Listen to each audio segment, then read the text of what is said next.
Usted llega a las asambleas y es increíble que los mismos propietarios estén colocando su patrimonio en riesgo por una decisión errónea. Todos los seres humanos discutimos con las ideas, pero ninguno discute con los números. O sea, el mismo mercado está limitando el crecimiento de los administradores y es algo que tenemos que cambiar con el tiempo.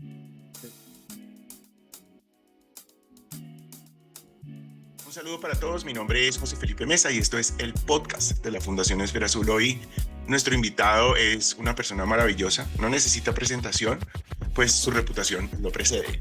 Es un ingeniero civil muy conocido por todos, gran amigo de la casa, gran amigo de Esfera Azul, un hermano del alma, el ingeniero Luis Jesús Ochoa. Ingeniero, muy buenos días, ¿cómo estás? Muy buenos días, José Felipe, ¿cómo están todos? Bien, gracias por la invitación a Esfera Azul y vamos a ver qué sorpresa me tienen porque ni siquiera sé las preguntas. Decidimos crear este espacio con el propósito de crear ambientes de reflexión que puedan aportarle a los administradores, además de conocimiento, alternativas que ellos puedan en determinado momento, viendo lo que estamos promoviendo a través del canal, puedan seguir avanzando. Entonces, ingeniero, cuéntanos para iniciar y en caliente, pues, cuéntanos cómo inició tu camino profesional y qué te llevó a enfocarte en la administración de copropiedades. Mi camino profesional, yo empecé a trabajar antes de graduarme en la construcción de obras civiles. Eh, y después, hasta el año 96, fui constructor de obras civiles con edificaciones pequeñas y construcciones para el Estado, edificaciones para venta. Y en la crisis del 96, 95, 96, cuando el bulto de cemento pasó de 8.000 a 18.000 pesos en un fin de semana, que si ustedes se acuerdan fue la última así como dura, y después de esto surgieron las fiduciarias para apalancar los proyectos de construcción. Pues tuve varias opciones, dije voy a descansar un rato después de ese, porque ese último semestre del 96 fue bastante ajetreado. Y un amigo, yo creo que como todos los administradores, un amigo que consideraba yo en ese momento y sigue siendo un amigo, pero uno no sabe si fue amigo o enemigo, como lo digo en muchas charlas, me metió este gusanillo de la administración de propiedad horizontal. Y desde ese momento, desde septiembre del 96, estoy en este tema de la administración. Como todos los administradores, yo creo que ninguno empezó como teniendo en su cabeza la administración de propiedad horizontal como un destino profesional, sino que todos hemos llegado prácticamente por accidente, ¿sí? Y bueno, pues este oficio me ha traído grandes cosas, también grandes preocupaciones, grandes decepciones también. Pero yo creo que eso lo forma uno, José Felipe, y le va uno modificando su forma de hacer las cosas, y eso es lo más importante. Totalmente de acuerdo, ingeniero. Caminante no hay camino, se hace camino Camino al al andar. andar. Eres ingeniero civil con una especialización en alta gerencia. ¿Cómo se conecta esta formación con los desafíos que enfrenta la administración de propiedad horizontal hoy? Bueno, la conexión es, digamos, la ingeniería civil le permite a uno primero que toda una formación profesional, una formación gerencial, porque pues la mayoría de ingenieros tenemos a lo largo de nuestra carrera universitaria unas formaciones que nos permiten tomar decisiones, manejo de presupuestos, controles, porque pues estamos, digamos que orientados hacia la construcción de grandes obras, puentes, presas, edificaciones grandes, entonces digamos que tenemos esa formación. La especialización en alta gerencia con énfasis en copropiedades fue algo que surgió en el año 2001. La dictó la Escuela de Administración de Negocios en vísperas del lanzamiento de la Ley 675 en agosto y se cursó hasta el 2002. De esta promoción estábamos 40 personas, de las cuales aún subsisten 38, otros dos ya nos abandonaron, y ha sido la única especialización realmente en propiedad horizontal que ha existido en el país. ¿Sí? Tenía unos requisitos de acceso como profesional universitario en diferentes áreas y pues unos conocimientos básicos y una experiencia en administración de propiedad horizontal para poder hacer esta especialización. Fue muy productiva, tuve unos docentes espectaculares, entre esos estaba Luis Guillermo Velázquez, estaba Andrés Martínez Díaz, estaba Nora Pavón, Todos los que contribuyeron en una forma u otra a la propiedad horizontal estaban como docentes en esta especialización. Por eso fue algo muy, muy interesante, algo muy formativo.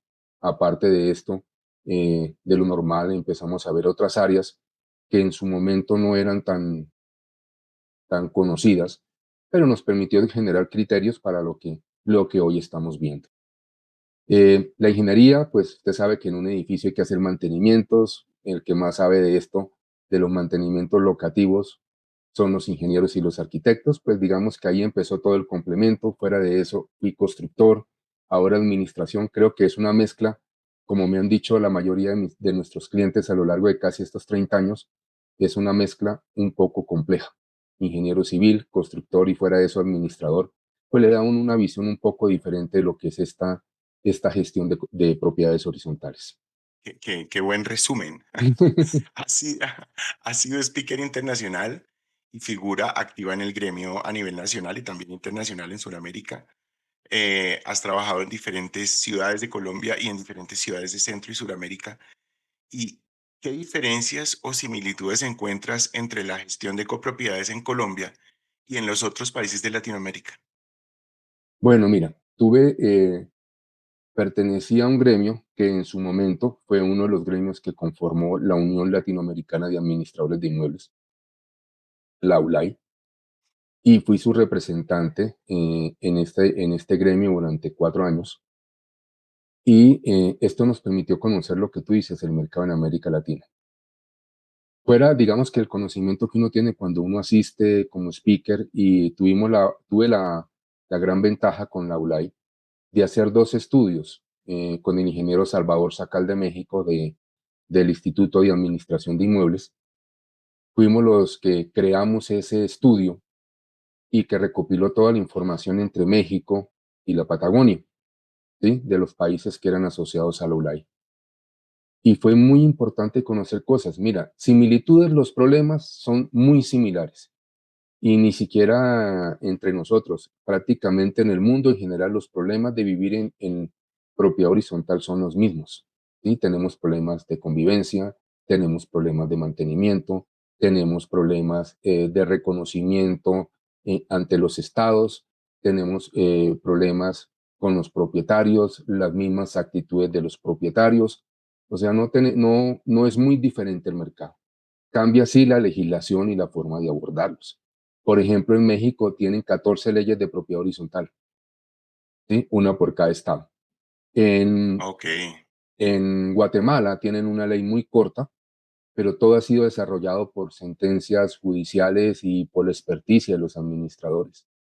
En Panamá tenemos una ley que fue reformada en el año 2020 y 2021, ¿sí? Pero pues Panamá, por su ubicación, por su economía fuerte, pues es un país que tiene, digamos, muchos de los problemas que tenemos en América Latina ya resueltos. Por ejemplo, el problema del desempleo, ¿sí? El ingreso per cápita de los habitantes es mucho más alto. Y esto lleva a que se haya convertido en un país de inversiones. Entonces, tú para hacer una asamblea es una locura porque no vas a conseguirla presencialmente.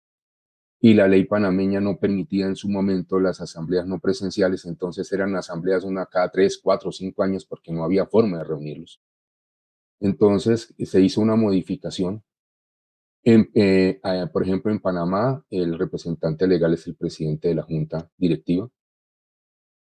En Perú es un manejo más ancestral, digamos, un manejo muy similar a lo que se manejaba la sociedad inca, con un representante el cual atendía las inquietudes de los pobladores y ese los transmitía al otro y ayudaba a gestionarlos. Es una labor más comunitaria, más social. En Chile es una administración muy organizada, muy dinámica, al igual que la colombiana, muy tecnológica, ¿sí? Y a pesar de que somos tan tecnológicos, Chile nos lleva a la delantera en la creación de aplicaciones, ¿sí? En Colombia hasta ahora estamos viendo una cantidad de aplicaciones para propiedad horizontal, pero Chile lo viene manejando hace más de 10 años. Entonces es muy similar. En Argentina es un tema más de los propietarios, allá el administrador lo elige la asamblea. En Brasil tenemos una figura que es muy, pero muy interesante. donde los propietarios designan un síndico, un representante, y este representante es el único interlocutor con la administración. La administración recauda, ejecuta lo que se acuerde con el síndico, lo que hace muy ágil los procesos en Brasil. Y también le permite al administrador realmente crecer. Tú en Brasil puedes encontrar con María Teresa Mendoza, tiene una empresa que se llama Zipa, y Zipa tiene casi 35.000 propiedades horizontales en administración. ¿Sí? Leonardo Schneider es otro y tiene 17.000, 18.000 propiedades horizontales en Wow, administración por el mecanismo de administración. En Colombia se puede considerar uno grande el que tenga 40, 50 y uno sí, de gigante el que acuerdo, llegue por allá a 90, de pero acuerdo. más allá no es posible. O sea, el mismo mercado está limitando el crecimiento de los administradores y es algo que tenemos que cambiar con el tiempo. Pero en esencia, José Felipe, los problemas son los mismos. Lo que nos cambia es la legislación y la forma de abordarlos, pero en esencia son los mismos. Y como te dije, en esos estudios descubrimos cosas. El único país en América Latina que maneja su contabilidad por causación es Colombia. El resto la manejan, es una contabilidad de caja. Yo, digamos, ahorita en el mes de mayo te facturo lo que gastamos en abril. ¿Sí? Es Ajá, una expensa común que va cambiando todos los meses de acuerdo a las inversiones que requiere el edificio. ¿Sí? ok, En Colombia, el único, la propiedad horizontal no paga impuestos. Es agente retenedor de retención en la fuente y de IVA, pero en otros países sí paga impuestos, iniciando por el ok, predial. ¿Sí? ok, Eh, Como allá no existe esa obligación de retención ni nada de eso, pues lo realiza cada persona que presta el servicio. Aquí sí la propiedad horizontal ha sido la encargada de hacer esas retenciones. O sea, hay unos cosas de manejo ya más por legislación y que tienen sus atractivos, ¿sí? Hay una de las cosas que vemos, que hay países en los cuales los consejos de administración, la junta de directivas, la junta de vigilancia, como la llaman en México, eh, eh, tienen una gran influencia en el proceso administrativo y de acuerdo a cómo se desempeñan es el resultado que se obtiene. Hay unas muy ejecutivas, hay otras demasiado arcaicas que llevan a que las propiedades horizontales sean más lentas, más difíciles de resolver que el mismo Estado. Entonces, pues depende mucho. Y en Colombia, pues estamos en esta filosofía de los consejos. Países en los cuales no se tiene esta figura del consejo han avanzado mucho más. Eh, como te comentaba, el ejemplo de Brasil, está el ejemplo de Argentina. Argentina ya cuenta con registro de administradores, ya cuenta con, eh, em, digamos, una reunión entre el Estado, los representantes de los empleados, de los propietarios y de los administradores, y es donde se fijan los incrementos de los salarios de las personas que trabajan en la propiedad horizontal. Entonces ya es un tema mucho más avanzado que lo que nosotros tenemos acá. Y, y, que, sí, y que vengo diciendo que realmente valdría la pena que empezáramos a analizar este tipo de cosas, sobre todo porque en residencial el consejo es un poco complejo y yo creo que tú como persona que está colaborando a las propiedades horizontales en el tema ambiental, se dan cuenta que los consejos, en lugar de ser un facilitador, se convierte a veces en una barrera. Razones no las vemos muchas veces. Entonces, pues creo que valdría la pena empezar a mirar varias cosas y empezar a ver hacia adelante. Lo que sí, con esto no quiero decir que haya que modificar la ley, pero porque la ley colombiana es una ley muy buena. Tan es así que ha sido copiada en muchos países. Panamá lo hizo con sus asambleas no presenciales. Argentina lo hizo con la forma en que se manejan los bienes comunes de uso exclusivo porque allá no existían y están en el ujú, Código Civil. Eh, Salvador está basando su ley de propiedad horizontal que está siendo construida en este momento en la ley colombiana.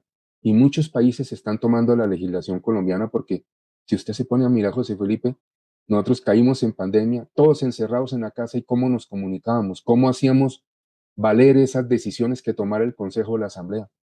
Lo que estamos haciendo hoy simplemente de era acuerdo, recurrir a una alternativa que no nos gustaba en su momento, la recogimos y ahora se ha convertido en la forma de trabajo de un gran porcentaje de la población. Y eso de lo tenía acuerdo. una ley desde hace 20 años antes de la pandemia, ya la ley colombiana lo preveía. de acuerdo. Entonces, todos estos ánimos de cambiar la ley no son más sino como, diría yo, como intentos muy flojos para tratar de justificar en una modificación de la ley la falta de actividad en la elaboración de los reglamentos. Andrés Martínez Díaz, que fue mi profesor, mi maestro, realmente mi maestro en la especialización, y cuando yo empecé en el 96 tomé varios cursos con él, dice algo es que es muy cierto. La ley no hay que cambiarla, lo que hay que cambiar son los reglamentos, ¿sí? Y me decía algo, si usted coge la ley 675, la descarga en PDF, en Word, en lo que sea, y coloca buscar, busque la palabra reglamento. Y me decía Andrés en su momento que la encuentra más de 60 veces en la ley. La ley nos refiere al reglamento, entonces no entendemos por qué tenemos que cambiar la ley si se debe cambiar una forma de hacer los reglamentos. Pero bueno, aquí me estaba desviando en otro tema y no te No, quiero no, quedar el podcast.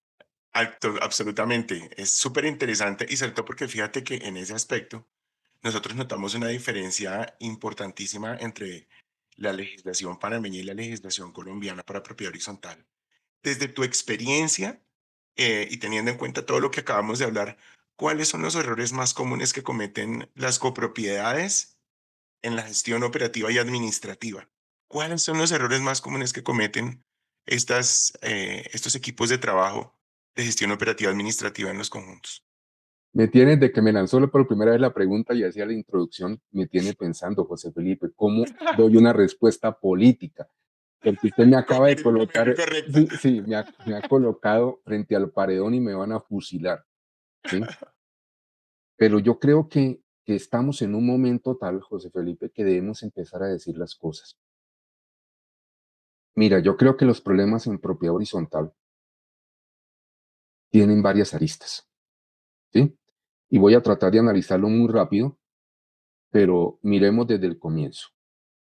Empecemos de arriba hacia abajo. Empecemos con el máximo órgano de la propiedad horizontal, la asamblea. La asamblea está conformada por propietarios, ¿cierto? Viene el primer problema de los que no son propietarios, pero que se quieren hacer valer como propietarios. Por ejemplo, las esposas, esposos, hijos de los dueños, ¿sí? Ellos creen que por el lazo de consanguinidad ya son propietarios. Entonces pueden entrar a tomar decisiones. Resulta que la ley es clara, que solamente es propietario el que aparece en el certificado de libertad y tradición, ¿sí? Tenemos los que han comprado sus unidades privadas a través del mecanismo de leasing y creen que son los dueños, cuando el dueño es la empresa de leasing, la entidad financiera que hace el leasing. Y para poder asistir necesito poder de la entidad del leasing. Entonces comienza el primer problema. El hecho de que yo no comprendo o no quiero comprender, que es la realidad muchas veces, que la forma en que yo adquiera mi unidad privada va a ser la que va a determinar mis derechos realmente, ¿sí? Entonces comienza el primer problema. Y la otra situación que sucede en las asambleas, yo diría que son tres en resumen. Primera esa, realmente no conozco cuáles son como propietario, si realmente lo soy o no lo soy de acuerdo a la forma en que adquirí el inmueble. La segunda, me envían la información y nunca tengo la posibilidad de leerla, de comprenderla, de debatirla antes de la asamblea.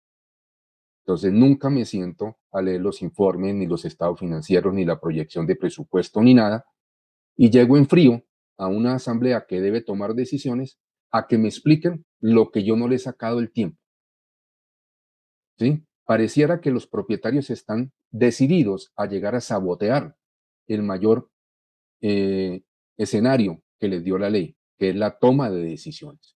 Y llegan a sabotearla no yo diría que no por desconocimiento, yo diría más que por no leer, yo diría que por no tomar decisión, porque infortunadamente los seres humanos cuando vemos que las decisiones tienen consecuencias, en lugar de analizar las posibles consecuencias al decir, tomamos la decisión de no decidir, ¿sí? Entonces no quieren decidir. Y la última, el creer que la asamblea es el escenario para llegar y expresar todo lo que yo quiera. Si usted mira la ley nos dice claramente que es la toma de decisiones. O sea, yo para poder tomar una decisión tengo que estar informado. Son tres condiciones básicas. Una, ser propietario. Dos, conocer la información de la propiedad horizontal. Y tres, tomar decisiones. Eso es todo, pero no lo hago. Entonces comienzan y las asambleas toman las peores decisiones que se puedan tomar. Toma las decisiones más riesgosas que se puedan tomar.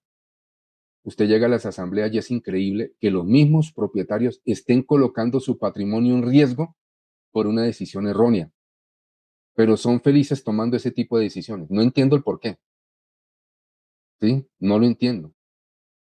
No entiendo, no veo la razón. Esa es la primera.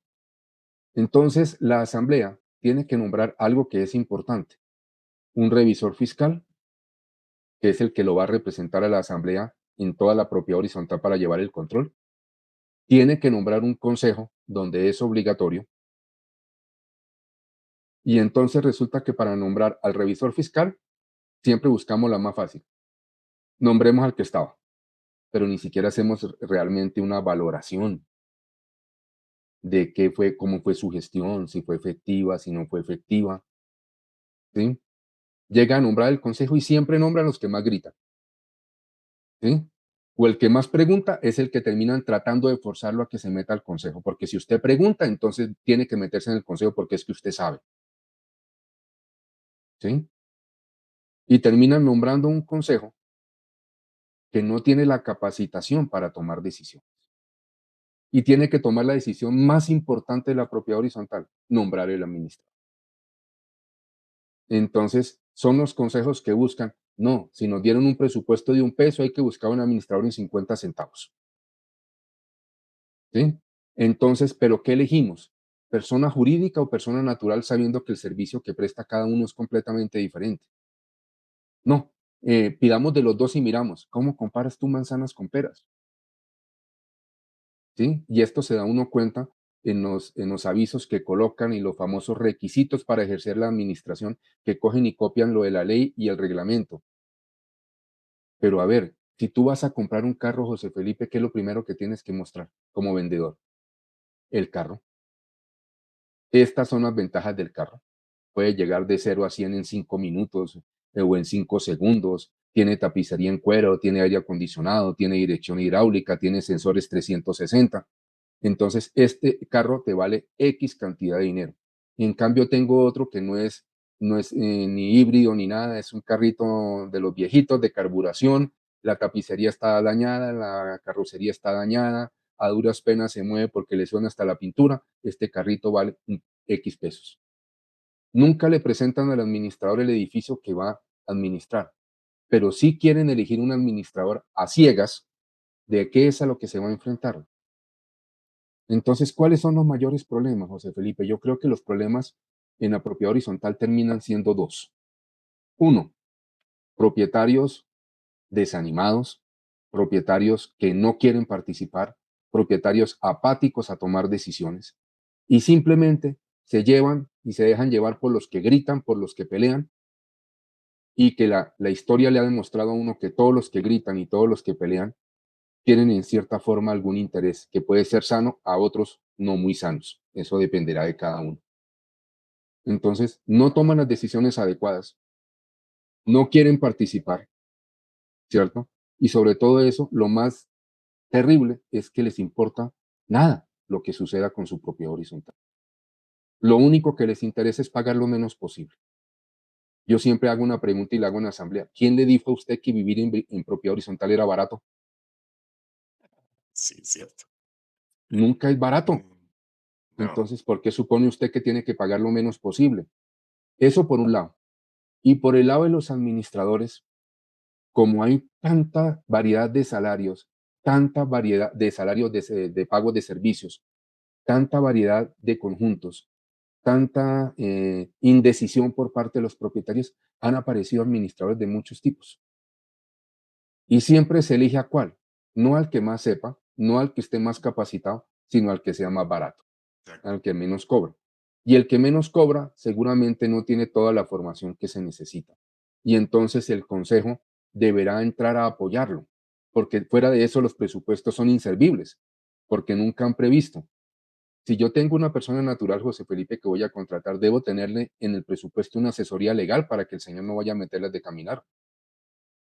Si el edificio tiene un estado de deterioro más allá de lo normal, debo tener un asesor técnico que lo esté asesorando de cómo tiene que hacer el mantenimiento.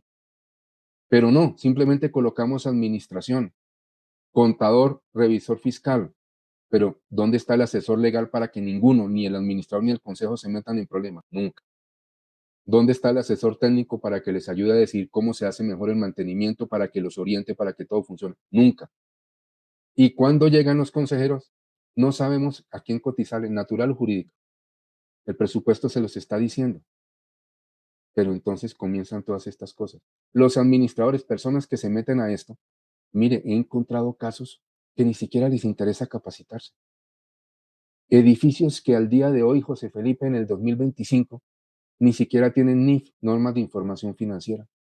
De Ni acuerdo. siquiera saben qué es el habeas data. Ni siquiera han presentado el RV. Ni siquiera tienen representación legal. Entonces tú te preguntas qué está pasando si es una sola norma. Y solamente te crean dos razones, propietarios y administradores. Mientras los dos no nos pongamos en las tareas, los propietarios de concientizarse de su obligación, de su responsabilidad y dejar de pelear por tantas cosas personales. Y recordar, yo peleo de lo de mi apartamento, mi casa, mi local, mi oficina, mi bodega, con el que tengo que pelear. El administrador no me puede resolver cosas al interior de mi unidad privada, salvo aquellas que sean originadas en los bienes comunes. Pero no, creemos que es que el administrador es Harry Potter y tiene una varita mágica para resolverme todo, pero resulta que la varita mágica es por allá de un chamizo de la esquina y ni siquiera es una varita de una madera mágica que nos permita tomar decisiones. No le damos las herramientas al administrador. Entonces queremos que nos administre súper bien, pero no le damos las herramientas. Y ahora los administradores debemos tomar conciencia del riesgo en el que nos estamos metiendo, de lo que tenemos que hacer y tenemos que capacitarnos. Tú hablaste de algo, gerentes, de eso venimos hablando desde antes de pandemia.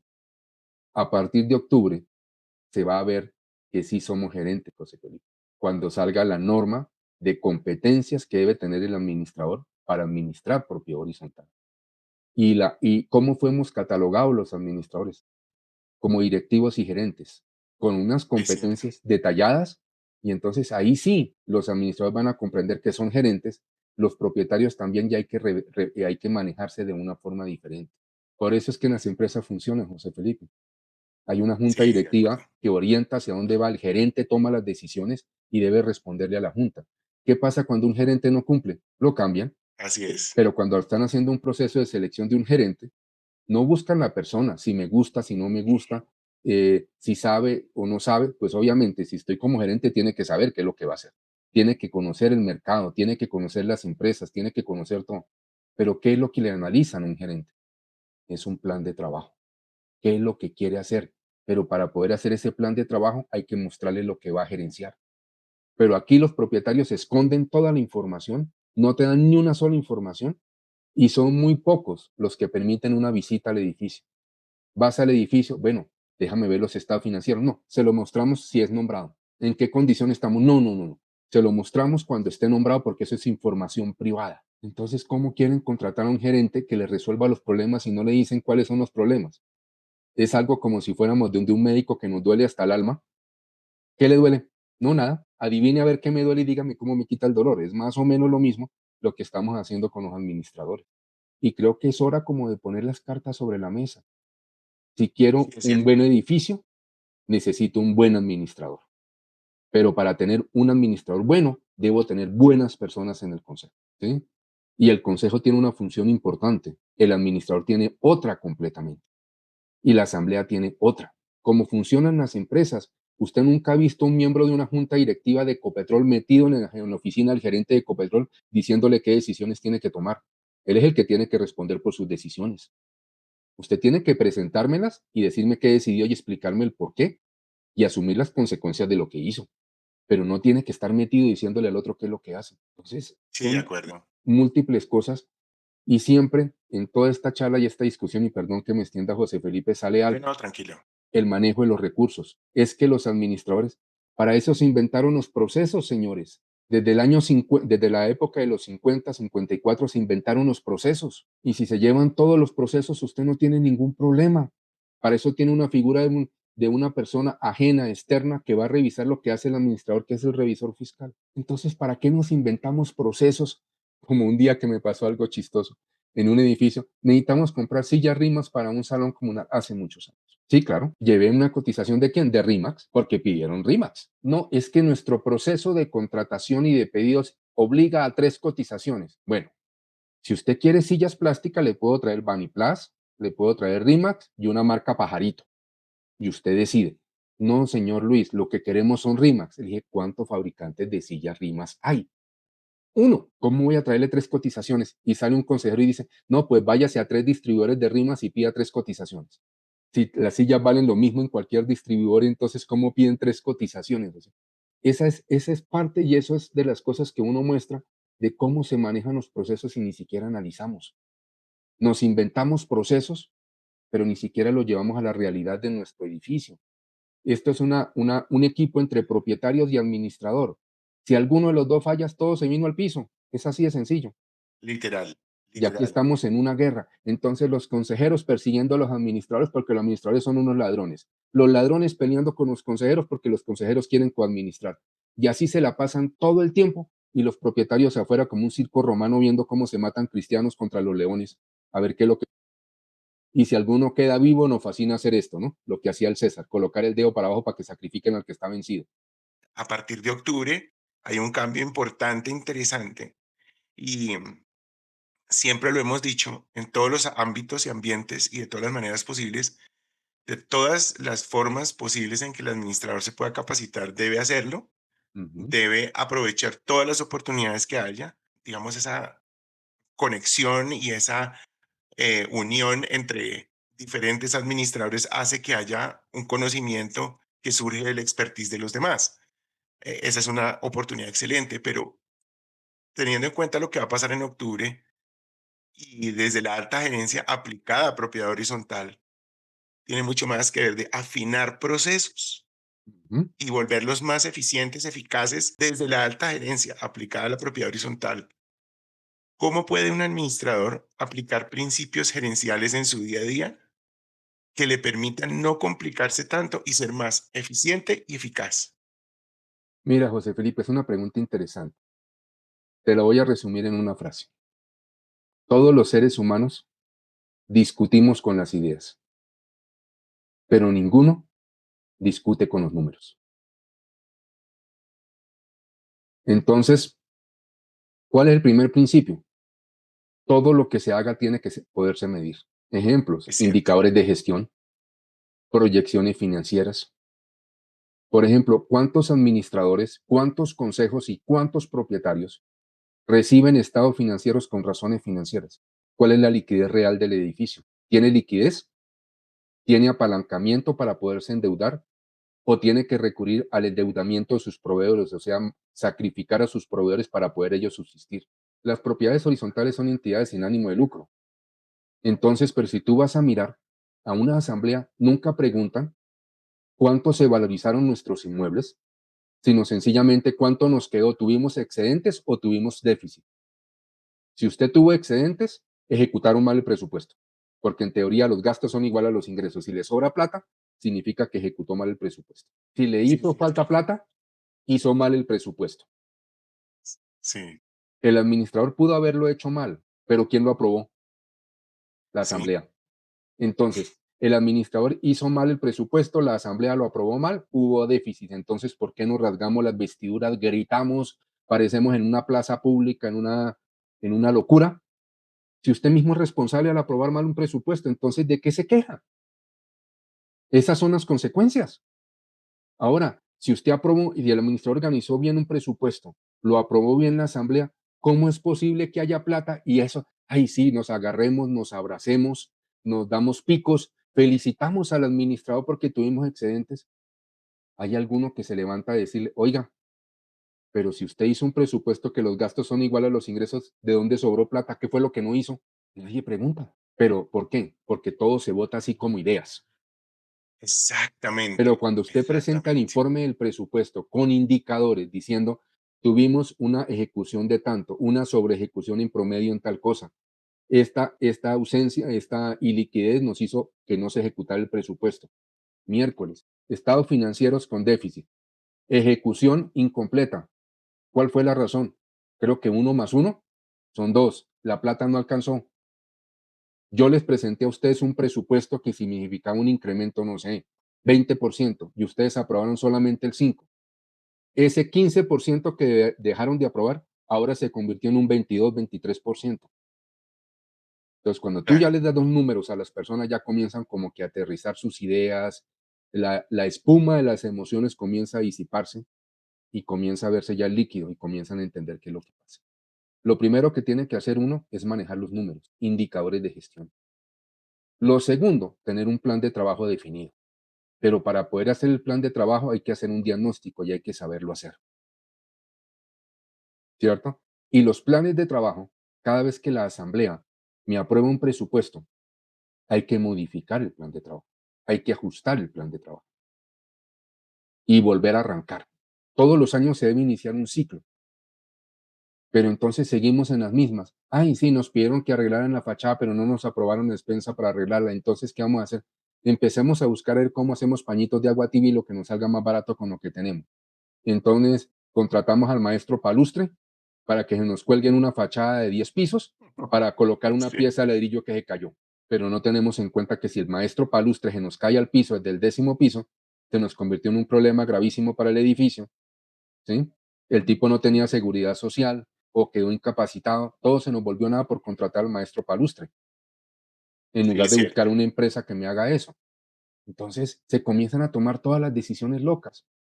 Y lo otro, la última parte, cada uno tiene que saber, como decíamos de pequeños, cada niño con su caja de colores. El consejo tiene unas labores, cúmplelas. El administrador tiene otros, cúmplelas. Ni yo me meto en las del consejo, ni el consejo se mete en las mías. Así de sencillo. Entonces, indicadores de gestión, plan de trabajo y conciencia clara de lo que hace cada uno. De esa forma usted tiene un panorama y puede tomar decisiones. Acuérdese que el gerente, el administrador, el representante legal toma decisiones rápidas sobre lo que se ve para evitar solo una sola cosa, el deterioro del patrimonio de los propietarios. Eso es lo único. Si tú Excelente. miras la ley 675, no nos está hablando ni de comunidades ni de nada de esas vainas. Nos está hablando de qué? Conservación, ejecución, recaudo. No nos está hablando nada ni de convivencia ni nada de esas cosas. Tan es así que la convivencia la ley se la dio a los mismos propietarios, que ellos mismos resuelvan sus problemas. Y si no pueden, les dio una opción, que fueron los mecanismos alternativos de solución de conflictos. Pero no es que el administrador tenga que meterse en eso. Entonces, aquí sí es importante que, como le digo, cada niño con su caja de colores, los propietarios sepan qué es lo que tienen que hacer, los consejeros también y el administrador también. De esa forma puedes actuar gerencialmente. De resto, yo siempre digo en mis capacitaciones una cosa, el gerente previene los incendios, el administrador apaga los incendios. Son dos cosas muy diferentes. Si el administrador en determinado momento asume su rol y aprovecha todas estas herramientas, con seguridad va a salir adelante. Ahora, ¿cuál es el mayor reto que enfrenta hoy el gremio de administradores de propiedad horizontal en Colombia? Te tengo dos preguntas, José Felipe. ¿Cuál gremio? No existe un gremio de propio horizonte. Existen grupos de administradores, pero grupos que se las pasan peleando. El de los blancos pelea con los azules con los colorados con los cafés y todos pelean. Un gremio es cuando todos los de una actividad están allí. Miremos, Camacol, los constructores.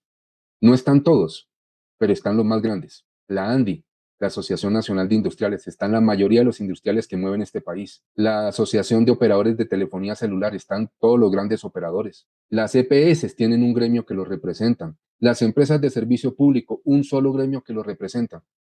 Si usted se pone a sacar cuántos gremios representan a los administradores, si pasan de 50, me invita a un almuerzo. Si pasan menos de 50, si le suma menos de 50, yo invito al almuerzo. Pero le aseguro que me voy a ganar el almuerzo, porque aquí hay gremios de uno. Miren, en Bogotá, hubo una época en que habían 12 gremios representando a los administradores. ¿Eso es posible? Todos los administradores están ¿cómo es? Atomizados. No hay posibilidad de unirlos. Y si no hay unión, no hay defensa de lo que se hace. Entonces, yo creo que gremio es Exacto. una palabra prohibida en propiedad horizontal porque no lo hay. Ojalá lo haya. El mayor triunfo de los administradores era reunirse en un solo gremio, uno solo. Yo solamente le voy a dar una causa para el gremio. En el año 2019 se sacó el último reporte de propiedad horizontal en Bogotá. En Bogotá, el 70% de la población vive en propiedad horizontal. Y si usted va a todo el país, ese porcentaje se mantiene constante. Con lo que ha crecido la construcción, supongamos que vamos en el 75%. Le voy a hacer unas cuentas sencillas. Hay 50 millones de colombianos. 50, 52, hagamos cuentas rápidas. 52, 50 millones. El 35% de ellos, el 75% de ellos están en propiedad horizontal. Estás hablando de 37 a 38 millones de colombianos que viven en propiedad horizontal. Ahora vámonos por el otro lado. Si son 52 millones de colombianos, están habilitados para votar 42 millones de colombianos. Y el 70% de esos 42 millones viven en propiedad horizontal. ¿Cuántos votos son? Vamos al otro lado. La propiedad horizontal en promedio aporta, tomemos un edificio pequeño, 100 millones al mes, 1.200 millones al año.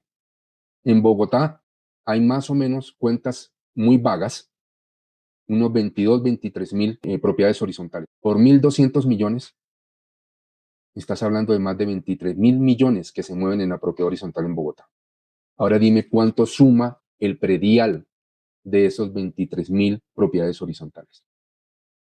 Y te aseguro, así como todos sabemos que la construcción aporta al Producto Interno Bruto del país más del 3%, la pregunta es, ¿cuánto aporta la propiedad horizontal al Estado a través del predial, a través de los impuestos que hace de retención? De todo es cuánto aporta la operación de la propiedad horizontal a las finanzas del Estado. Saquemos ese porcentaje y el gremio que se forme tendrá ese pequeño porcentaje de presión para defender al gremio, para defender a la propiedad horizontal. Pero aquí gremio no hay, José Felipe. Lo primero que más perjudica a los gremios es la desunión, la desconfianza, las ganas de protagonismo, los egos, los intereses. Porque mire, ¿cómo será que los administradores somos tan incapaces de unirnos que tenemos en muchos de esos gremios, entre comillas, personas que no son administradoras, son proveedores de servicios o de bienes, definiendo la política de los gremios? A mí me gustaría saber, por ejemplo, si Andevi o la otro gremio de vigilancia permite que exista un asociado que no sea empresa de vigilancia reconocida. Pero las empresas de vigilancia sí quieren influir en la propiedad horizontal. Las empresas de seguros quieren influir en la propiedad horizontal. Las empresas proveedoras de bienes y servicios quieren influir en la propiedad horizontal. ¿Dónde están los administradores que realmente son los responsables de la propiedad horizontal? No existen. Y tocaste un tema que a mí se me pasó y ahora voy a aprovechar esta charla así tan coloquial. Hablamos de tecnología, muy cierto. Y todo el mundo asume que la tecnología empezó en los últimos años. José Felipe, ¿tú conocías algo que se llama Excel?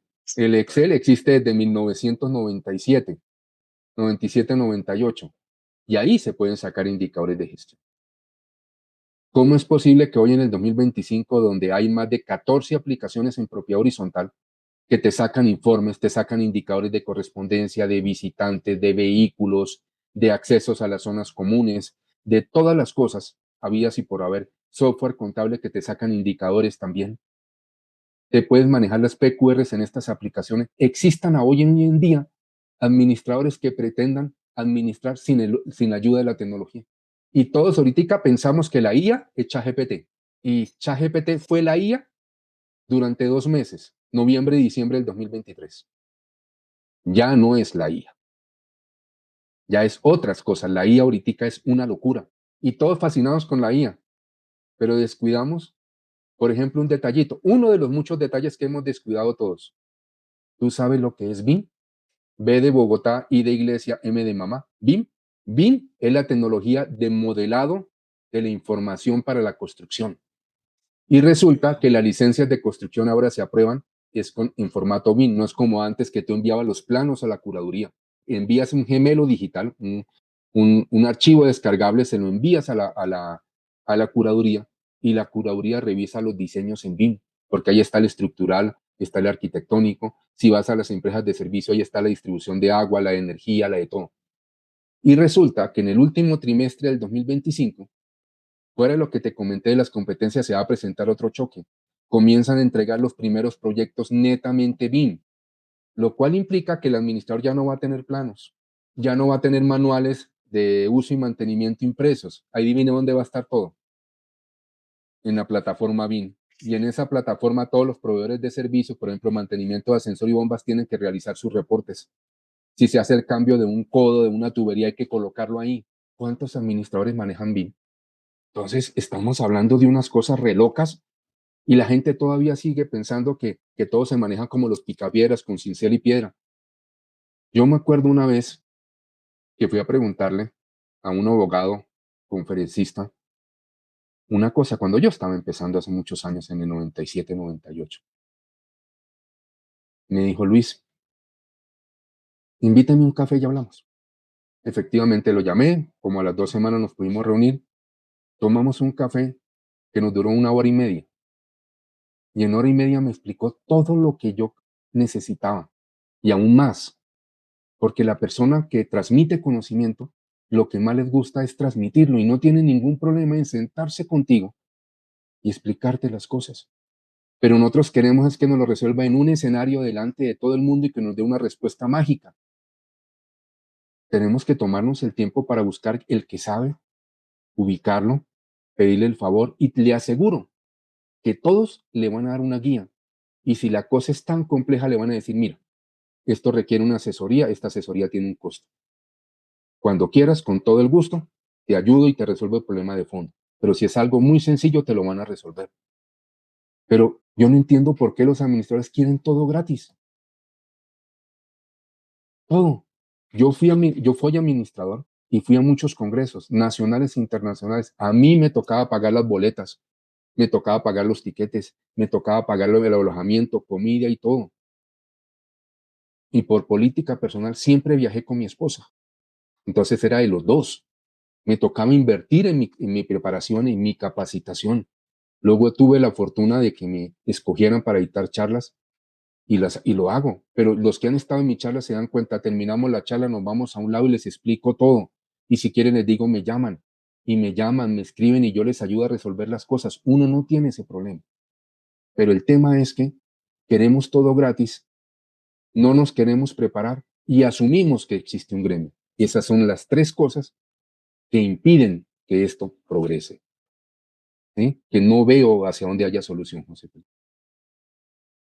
Bueno, mi querido ingeniero, finalmente, ¿qué consejo le darías a quienes empiezan o apenas están comenzando en el mundo de la administración de propiedad horizontal? Bueno, esas preguntas que tú me estás haciendo, José Felipe, uy.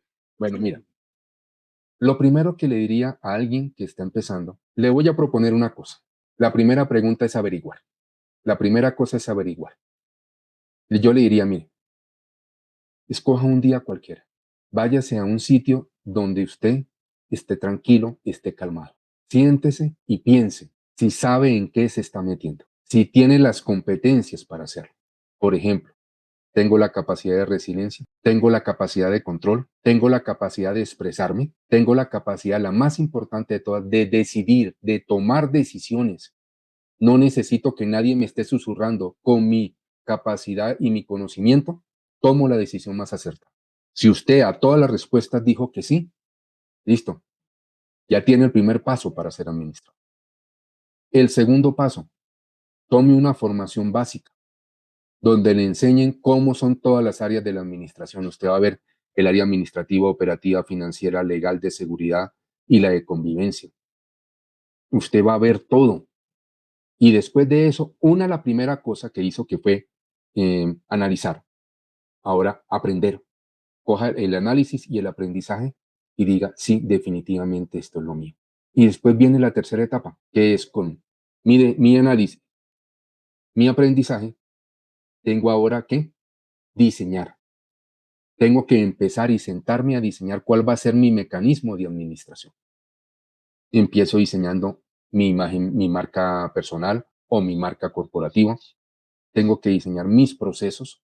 No es sacar checklist. Aclaro, el proceso no es un checklist, porque la gente confunde la lista de chequeo con un proceso. El proceso es qué hacer en determinados momentos. Es un paso a paso, no es una lista de chequeo. Cuando yo ya tenga diseñada mi marca, tenga diseñado mis procesos, seguramente ya tengo diseñada mi propuesta de servicios, ya tengo diseñada cómo voy a asistir y cómo voy a responder las preguntas que me hagan en los consejos de administración. Ya voy a saber cómo voy a presentarme ante los propietarios cuando fui elegido y ya sé cómo arrancar. Y después de esta me quedan dos pasos finales. Uno, continua capacitación, continuo aprendizaje, aprendizaje continuo. Cualquier capacitación que aparezca, asista. Ahorita hay muchas virtuales que son gratuitas. Tómelas. Tómese el tiempo para aprender. Las que sean presenciales gratuitas, asista sin ningún problema. Las que sean presenciales pagando, asista, pague. Usted no está haciendo un gasto, usted está haciendo una inversión en quién, en usted, en su negocio que es la administración. Y la última que tú la dijiste y la hablamos aquí, siempre esté en la primera línea de la tecnología. Siempre esté en la primera línea de la tecnología, nunca en la última, siempre en la primera. Si diseñé mis procesos en el paso 3, en el paso 5 los voy a tecnificar. ¿Cómo lo hago más rápido? Con el menor costo y con los mejores resultados para mí. ¿Eso me lleva a qué? A que mi portafolio de servicios sea diferencial con los demás.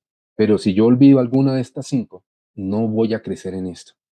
Siempre voy a estar sufriendo, voy a estar llorando, voy a estar haciendo muchas cosas en esto. Entonces es preferible que nos preparemos, asistamos.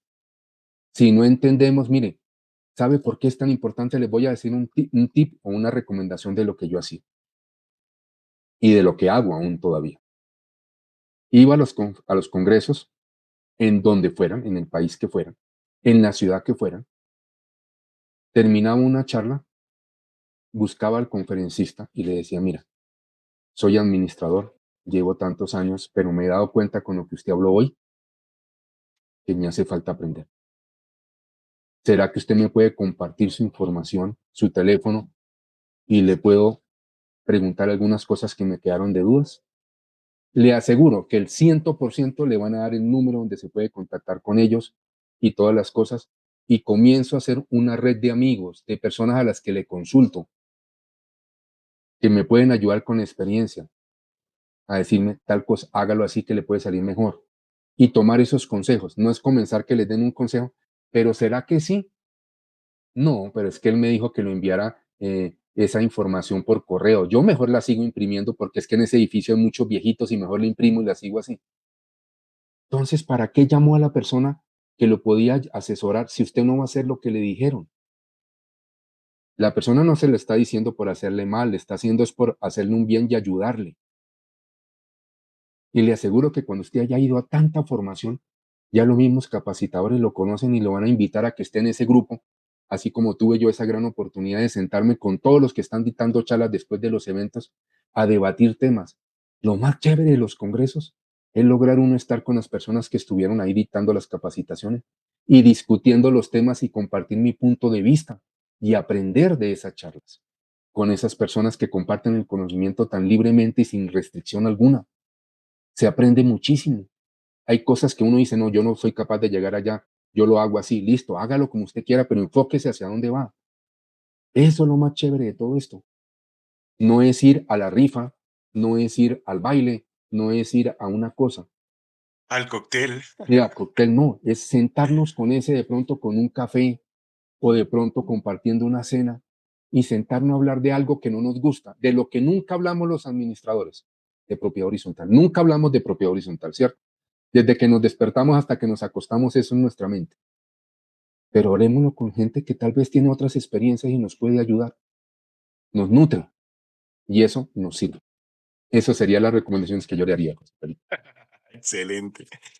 Ha sido un verdadero honor tenerte con nosotros, ingeniero. De verdad, siempre, cualquier minuto que uno pasa con el ingeniero Luis Ochoa, y lo digo desde mi experiencia personal, es una oportunidad maravillosa para enriquecer ese acervo cultural y técnico y de en todos los sentidos.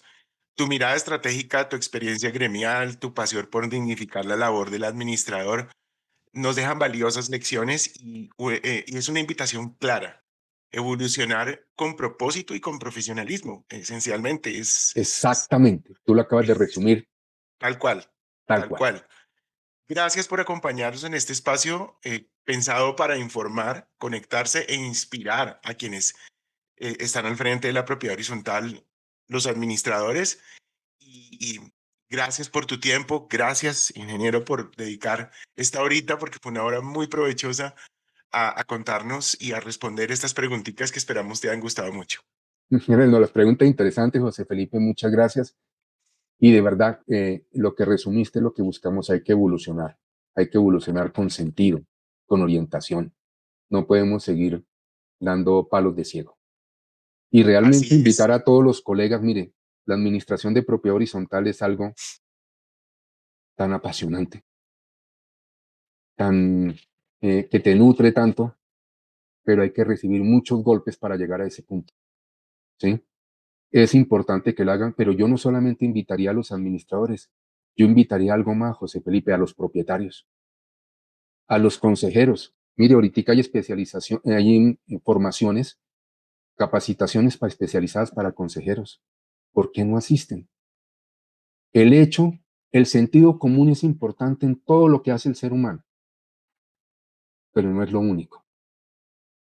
No es lo único. El sentido común te da el primer paso, pero los pasos siguientes te los da el conocimiento, te los da la experticia, te los da el riesgo, te los da la tecnología, te los dan muchas cosas, pero no podemos quedarnos dando un solo paso, ni propietarios ni administradores, como te dije en la primera pregunta que me disparó usted a quemarropa. El problema son los propietarios y los administradores. Los dos tenemos que formarnos, los dos tenemos que seguir insistiendo en esto, porque realmente el mundo va hacia una densificación tal que no pasarán muchos años en que la propiedad horizontal sea casi el 100% de la forma en que los seres sí, humanos vivamos. de Y acuerdo, por de lo acuerdo. tanto, como va la tecnología, como va toda la información que se maneja ahora, vamos es a un mundo súper, ultra conectado, en el cual nos obliga como seres humanos primero a decidir qué queremos consultar, porque no todo lo que consultamos es bueno, ¿cierto? De No acuerdo. todo la noticia y la información que recibimos es buena, ¿sí? Toda puede estar sesgada en alguna forma, ¿cierto?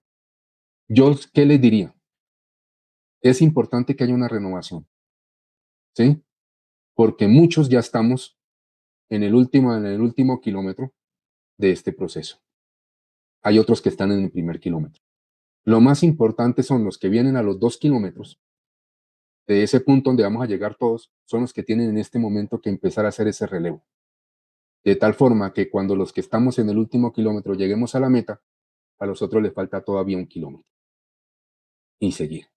Pero yo, con 1 kilómetro de la punto de partida, pretender llegar a 1 kilómetro del punto de meta no es posible. Tengamos mucha precaución con lo que decimos, es lo que yo le puedo decir a la gente que comparte contenido. Tengamos precaución con lo que decimos.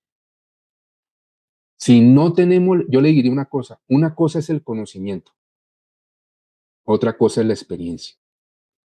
Y los dos conforman la experticia.